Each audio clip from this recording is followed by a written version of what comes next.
Bienvenidos a la librería Victoria Christian Gift and More, ubicados en el pueblo de Humacao, Puerto Rico. Aquí encontrarás distintos detalles con mensajes cristianos como lo son tazas y marcadores.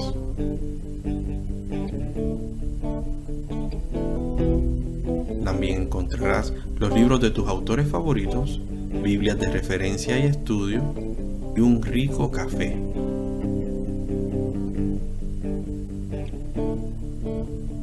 Tutorías de matemáticas y contenido a través de las redes sociales de Actualidad Cristiana. Te esperamos y recuerda, comparte, comenta y bendice. Estás en Victoria.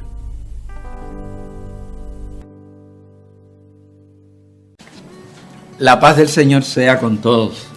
Nuevamente el hermano Eliud Espinosa Díaz en el enfoque semanal para la clase bíblica de esta semana. Estaremos contemplando hoy la lección número 9 para este tercer trimestre con el tema de unidad, la provisión divina en tiempos de adversidad.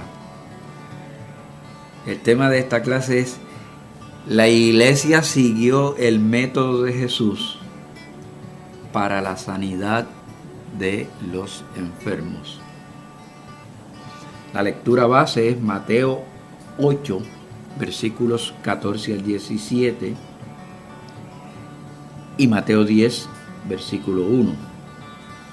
Lucas capítulo 9, versículos 2 y 6. Y Santiago capítulo 5, versículos 14 al 16.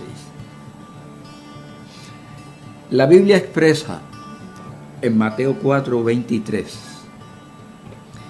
y recorrió Jesús toda Galilea, enseñando en las sinagogas de ellos y predicando el evangelio del reino y sanando toda enfermedad y toda dolencia en el pueblo.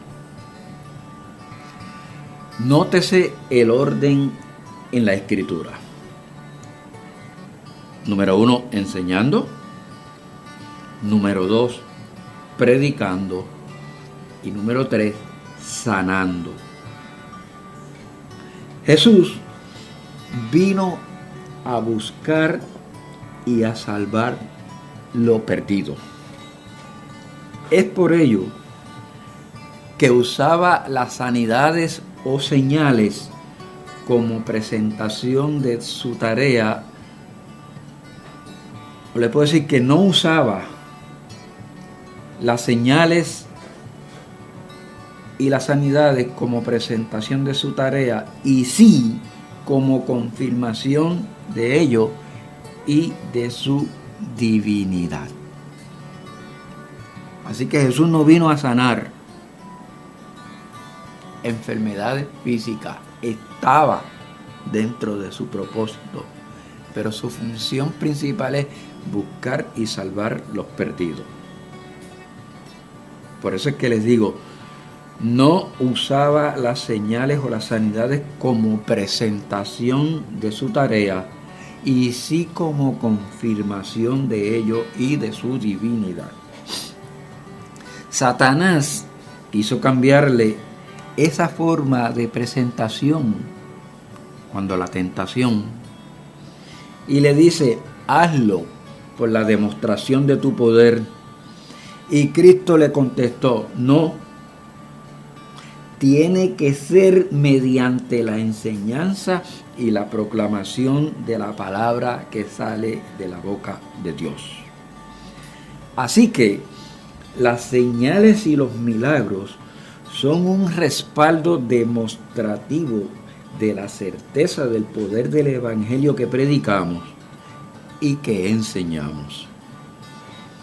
Ese poder fue transferido por Cristo a la iglesia, y la iglesia debe usar el mismo método que Cristo utilizó. Ahora, en este tiempo es la iglesia la que está a cargo de dar a conocer la realidad del evangelio del reino.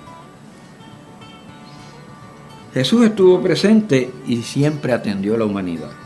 Eso no lo podemos poner en tela de juicio.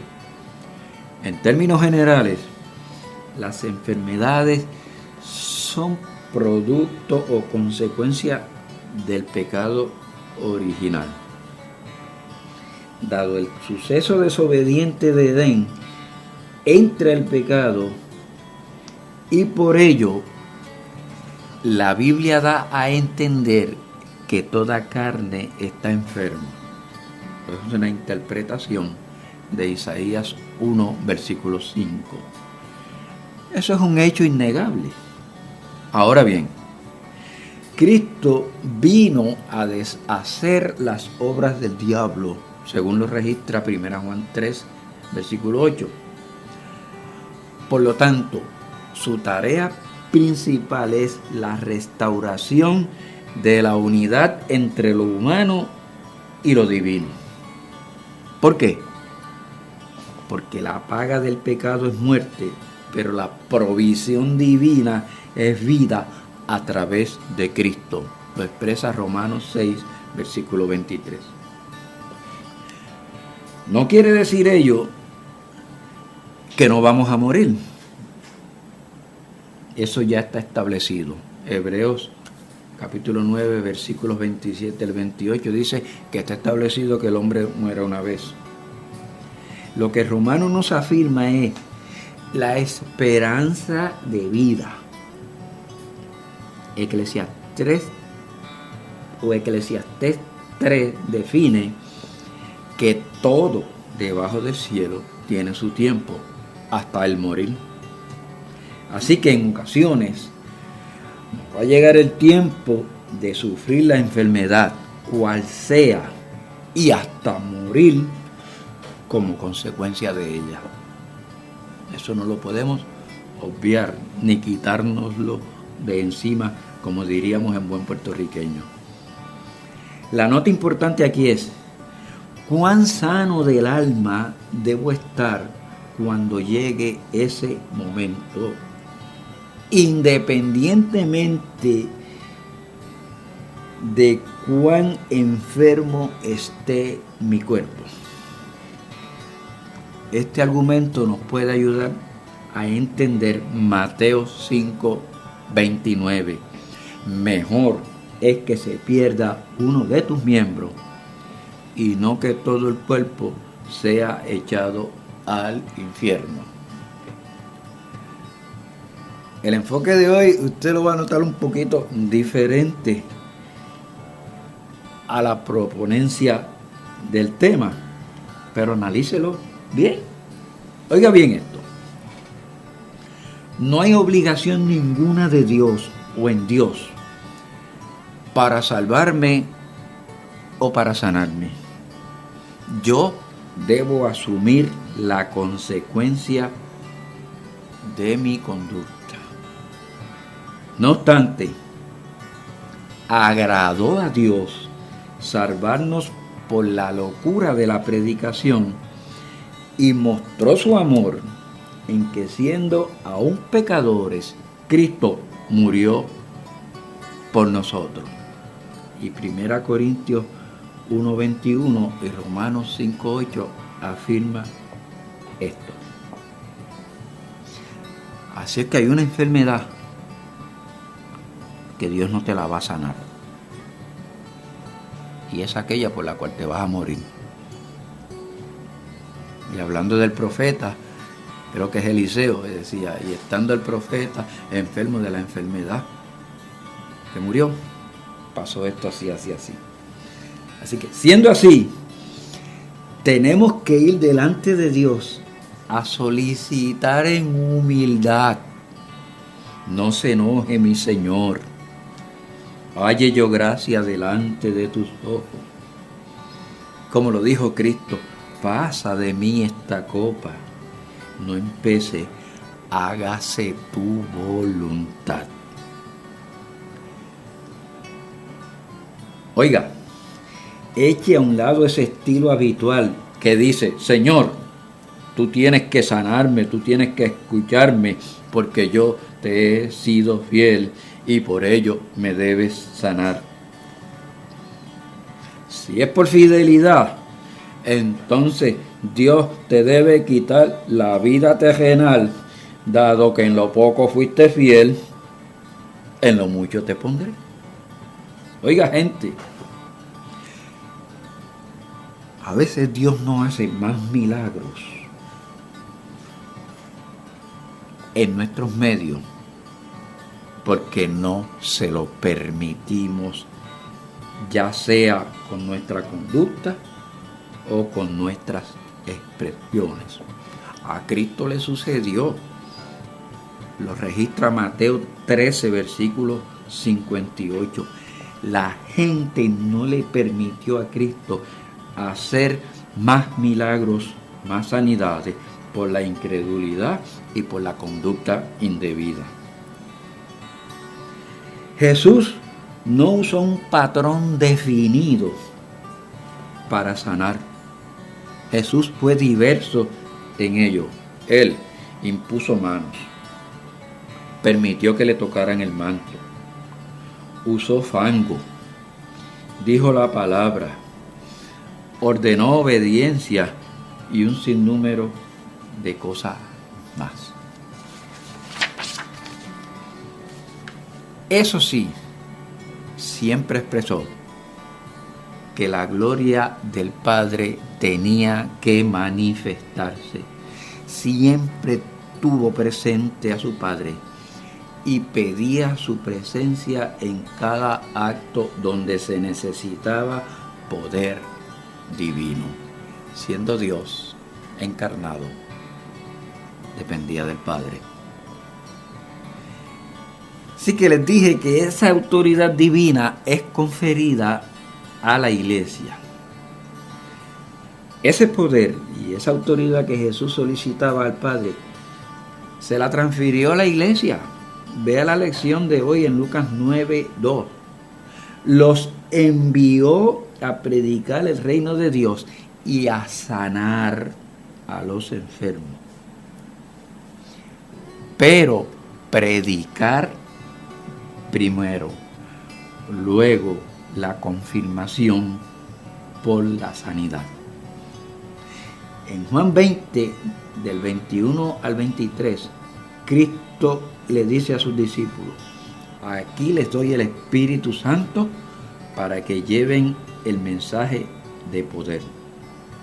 Eso sí, lo postergó hasta su ascensión al cielo. Entonces les dice en Lucas 24:49, esperen el poder reunidos en Jerusalén. Y en Hechos 1:8, ya a punto de partir, les dice: recibiréis poder por el Espíritu Santo para que prediquen el Evangelio. Así que el hombre en su estado natural está en tinieblas morales, está enfermo del alma y necesita iluminación espiritual y sanidad interior. Se halla en un estado de condenación y necesita justificación. Es un cautivo de Satanás y necesita libertad. Tiene un corazón pervertido y necesita regeneración.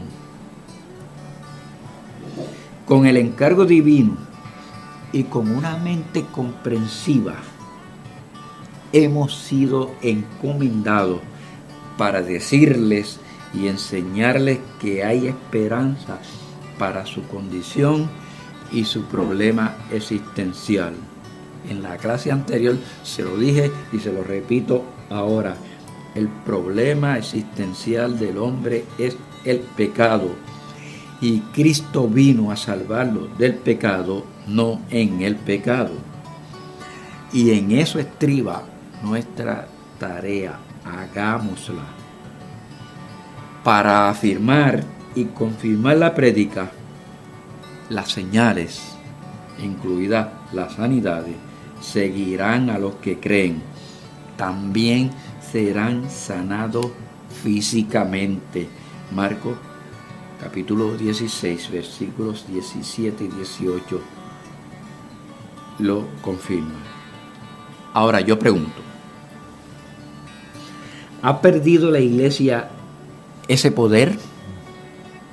Yo creo que no. Dios no cambia, no se muda. Lo que sí pudiéramos notar es un poco de dejadez en los creyentes o en los militantes. Se ha perdido compromiso y entrega, disposición y disponibilidad, responsabilidad devocional y personal con la encomienda. Nos escuchamos a veces sentados en y disfrutando los laureles pasados. Suele escucharse, en ocasiones podíamos escuchar expresiones así como esta: esos cultos de antes sí que eran cultos, donde el poder de Dios se manifestaba y habían sanidades y demás. Y yo pregunto, ¿y los de ahora qué son? Pues si no son cultos, estaríamos perdiendo el tiempo. A los que tal piensan, aquí les dejo una cita bíblica registrada en Eclesiastés 7, versículo 10. Eclesiastés 7, versículo 10. Voy a usar la versión Dios habla hoy. Y dice: nunca te preguntes por qué todo tiempo pasado fue mejor, pues esa no es una pregunta inteligente. Reina Valera dice: no te estás preguntando con sabiduría. Oye, la pregunta o el mismo dicho te incrimina. ¿Quién o qué cambió? ¿Cambió Dios? ¿Cambió la adoración? ¿O cambiaste tú? Si Dios y sus principios no cambian, reinspecciona entonces tu devoción. Tenemos el mismo Dios, el mismo Espíritu, la misma fe y el mismo Evangelio. Hasta lo cantamos. ¿Vamos entonces a vivirlo? Mirándolo con ese lente, no creo que se haya perdido la esencia. Escuchamos y vemos diariamente muchos testimonios de sanidad divina. Yo, Eliud Espinosa Díaz, soy un testimonio viviente de ello. A diario en el culto, obedeciendo el mandato bíblico, ungimos los enfermos y estamos recibiendo diariamente testimonios de sanidad. Dios está. Recuerde siempre esto: las señales seguirán a los que creen, pero primeramente la gente debe creer por el mensaje que les ofrezcamos. No asuma usted la actitud de seguir las señales, sino asuma la actitud de que las señales sigan el mensaje que usted predica y enseña. Las señales tienen que seguir a la iglesia y en la iglesia. Las almas se tienen que convertir, los enfermos tienen que sanarse, los demonios tienen que huir, y el Espíritu Santo va a seguir bautizando y capacitando creyentes para que la obra continúe adelante. Si eso no sucede, el trabajo está incompleto, no estaríamos siendo eficientes. La Biblia es clara en Mateo 24, versículo 14. y será predicado este evangelio del reino en todo el mundo para testimonio a todas las naciones, y entonces vendrá el fin. Tomen eso lo mismo ahora, que ya en lo escatológico el mensaje tiene que ser predicado a toda persona. Por mucho tiempo hemos leído y aplicado este texto erróneamente. Lo exponemos diciendo que el evangelio será predicado por testimonio, y eso no es lo que dice ahí, anteponiendo entonces el testimonio a la prédica y a la enseñanza. Recuerde, es para testimonio de que las palabras de Jesús son fieles y verdaderas. Entonces nos seguirán las señales testificales para afianzar la fe de los que creen en el evangelio que predicamos. La paz del Señor quede con todos. Dios les bendiga.